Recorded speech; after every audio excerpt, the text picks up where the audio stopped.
Hello സുഹൃത്തുക്കളെ, മുനീർ തൂപ്പാടത്തിൻ്റെ പുതിയൊരു വീഡിയോയിലേക്ക് എല്ലാവർക്കും സ്വാഗതം. ഇന്ന് ഞാൻ പറയാൻ ഉദ്ദേശിക്കുന്ന വിഷയം വളരെ സെൻസിറ്റീവായ ഒരു വിഷയത്തെക്കുറിച്ചാണ്. നമുക്കറിയാം, കഴിഞ്ഞ 2 ദിവസമായിട്ട് വാർത്താമാധ്യമങ്ങളിലും പത്രമാധ്യമങ്ങളിലുമൊക്കെ നിറഞ്ഞു നിൽക്കുന്ന ഒരു വിഷയത്തെക്കുറിച്ചാണ് ഞാൻ സംസാരിക്കുന്നത്. നമുക്കറിയാം, മലയാളികൾ ഏറെ പ്രബുദ്ധരാണ് എന്ന് പറയുമ്പോഴും മറ്റ് ജനവിഭാഗങ്ങളുമായി തട്ടിച്ചു നോക്കുമ്പോൾ നമ്മൾ എല്ലാ കാര്യത്തിലും മുൻപന്തിയിലാണ് എന്ന് പറയുമ്പോഴും എല്ലാ തരത്തിലുള്ള തട്ടിപ്പുകളിലും ഇരകളുടെ കണക്കെടുത്ത് നോക്കുമ്പോൾ ഏറ്റവും കൂടുതൽ മലയാളികളാവും പെട്ടിട്ടുണ്ടാകുക, അല്ലെങ്കിൽ അതിൻ്റെ ഭാഗമായിട്ടുണ്ടാകുക. ഇപ്പോൾ തന്നെ ഞാൻ പറഞ്ഞു വരുന്ന വിഷയത്തിലേക്ക് നിങ്ങൾക്ക് കാര്യങ്ങൾ ഒരു പിടികിട്ടിട്ടുണ്ടാവും എന്ന് വിചാരിക്കുകയാണ്. അനന്തു കൃഷ്ണൻ എന്ന് പറയുന്ന ഒരു വ്യക്തി നടത്തിയ 450 കോടിയിലധികം വരുന്ന വലിയൊരു തട്ടിപ്പിൻ്റെ കഥ ഇപ്പം നമ്മൾ കണ്ടുകൊണ്ടിരിക്കുകയാണ്. പകുതി വിലക്ക് സാധനം എന്ന് പറഞ്ഞുകൊണ്ട് സ്കൂട്ടർ, തയ്യൽ മെഷീൻ ഉൾപ്പെടെയുള്ള സംഗതികൾ പകുതി വിലക്ക് ആളുകളിൽ എത്തിക്കുമെന്ന് പറഞ്ഞുകൊണ്ടാണ് അദ്ദേഹം തട്ടിപ്പ് നടത്തിയിരിക്കുന്നത്. അദ്ദേഹം വളരെ വിചിത്രമായിട്ടാണ് ഈ തട്ടിപ്പിന് നേതൃത്വം കൊടുത്തിരിക്കുന്നത് എന്ന് തന്നെ അതിൻ്റെ വാർത്തകൾ വായിക്കുമ്പോഴും കാണുമ്പോഴും നമുക്ക് മനസ്സിലാവും. അതിൻ്റെ ആഴം എത്രയാണെന്നാണ് നമ്മൾ കരുതുന്നത്. വരും ദിവസങ്ങളിൽ അതിൻ്റെ മുഴുവൻ കണക്കുകളും പോലീസിൻ്റെ ഭാഗത്തു നിന്നൊക്കെ പുറത്തു വരുമ്പോഴായിരിക്കും ഒരുപക്ഷെ ഇതിൻ്റെ ഡബിള് തട്ടിപ്പായിരിക്കും നടന്നിട്ടുണ്ടാവുക.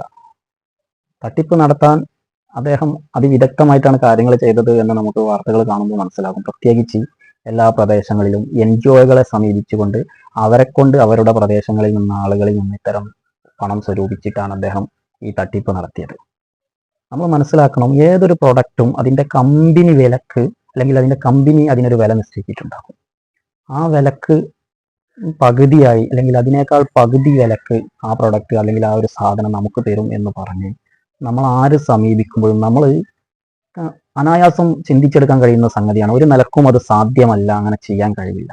ഇത്തരം തട്ടിപ്പ് നടത്തുന്ന ആളുകൾ പ്രധാനമായിട്ടും അവർ ഒന്നോ രണ്ടോ മൂന്നോ ആളുകൾക്ക് ഇതുപോലെ അവർ കൊടുക്കും ഒരു പ്രദേശത്ത് അല്ലെങ്കിൽ ഒരു മേഖലയിൽ, എന്നിട്ട് അവരെ ചൂണ്ടിക്കാണിച്ചിട്ട് ഇവർക്കൊക്കെ ഇത് കിട്ടിയിട്ടുണ്ട്, നിങ്ങൾക്കും ഇതിൽ ചേർന്നുകൂടെ, നിങ്ങൾക്ക് ഇങ്ങനെ കിട്ടിയാൽ എന്താ, നല്ലതല്ലേ എന്നുള്ളൊരു ചോദ്യം അവർ ഉന്നയിക്കും. അപ്പം നമ്മളെ സ്വാഭാവിക ബുദ്ധിക്ക് നമ്മൾ പറയും, ശരിയാണല്ലോ, 1,20,000 അല്ലെങ്കിൽ 1,20,000 രൂപ ഒക്കെ വരുന്ന ബൈക്കിന് 60,000 55,000 രൂപക്ക് കിട്ടും എന്ന് പറയുമ്പോൾ നമ്മൾ അതിൻ്റെ ഭാഗമാകും, എന്നിട്ട് 55,000 രൂപയും അടക്കും.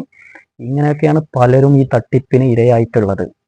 അപ്പം ഞാൻ പറഞ്ഞു വരുന്നത്, കഴിഞ്ഞ കാലങ്ങളിൽ കേരളം ഒരുപാട് തട്ടിപ്പിന് ഇരയാവുകയും തട്ടിപ്പിൻ്റെ വ്യാപ്തി പല ഘട്ടങ്ങളിലും പല വിഷയങ്ങളിലും നമ്മൾ കണ്ടതുമാണ്. പക്ഷെ നമ്മൾ മലയാളികൾ വീണ്ടും അതെല്ലാം മറന്ന് ഇതുപോലുള്ള കാര്യങ്ങളിൽ വീണ്ടും നമ്മൾ ചെന്ന് ചാടും. അപ്പം ഈ വിഷയത്തിൽ എനിക്ക് സൂചിപ്പിക്കാനുള്ളത്, ഇതുപോലുള്ള വിഷയങ്ങളുമായി കാര്യങ്ങളുമായി നമ്മളുടെ മുന്നിൽ ആര് വന്നാലും അവരോട് ഒറ്റ വാക്കിൽ നോ പറയാനുള്ള ഒരു പ്രാപ്തി കൂടി നമ്മൾ മലയാളികൾ നേടിയെടുക്കേണ്ടതുണ്ട്.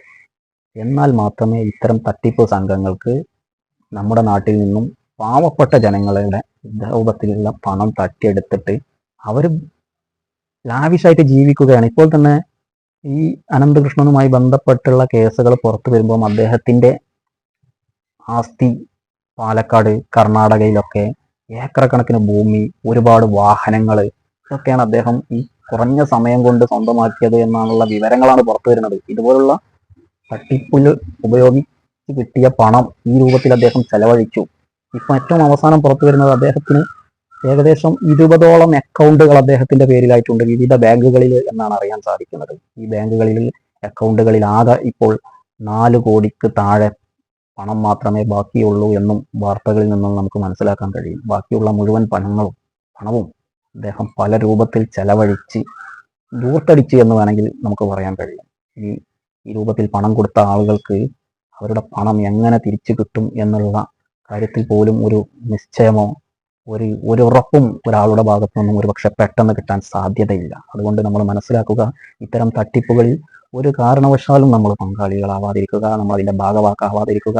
ഏതൊരു സാധനവും അതിൻ്റെ മാർക്കറ്റ് വിലയിൽ തന്നെ അത് വാങ്ങാൻ കിട്ടുമ്പോൾ അതിൻ്റെ പകുതി വിലക്ക് ഒരു കാരണവശാലും കമ്പനി നേരിട്ട് കൊടുത്താൽ പോലും ഒരുപാട് ആളുകൾക്ക് കൊടുക്കാൻ കഴിയില്ല എന്നുള്ള സത്യം നമ്മൾ മനസ്സിലാക്കിക്കൊണ്ട് ഇത്തരം തട്ടിപ്പിൻ്റെ ഭാഗമാവാതിരിക്കാൻ നമ്മൾ ശ്രദ്ധിക്കുക. ഈ വിഷയവുമായി ബന്ധപ്പെട്ട് ഞാൻ പറഞ്ഞ കാര്യങ്ങളെക്കുറിച്ചുള്ള നിങ്ങളുടെ അഭിപ്രായങ്ങൾ കമൻറ്റിൽ രേഖപ്പെടുത്തുക.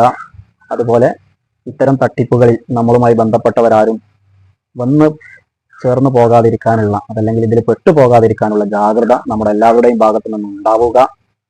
എല്ലാവരും ഈ വീഡിയോ കാണുക, ലൈക്ക് അടിക്കുക, സബ്സ്ക്രൈബ് ചെയ്യുക, ബന്ധപ്പെട്ടവരിലേക്ക് ഷെയർ ചെയ്ത് ഇത്തരം വിഷയങ്ങൾ എത്തിക്കുക. നന്ദി, നമസ്കാരം.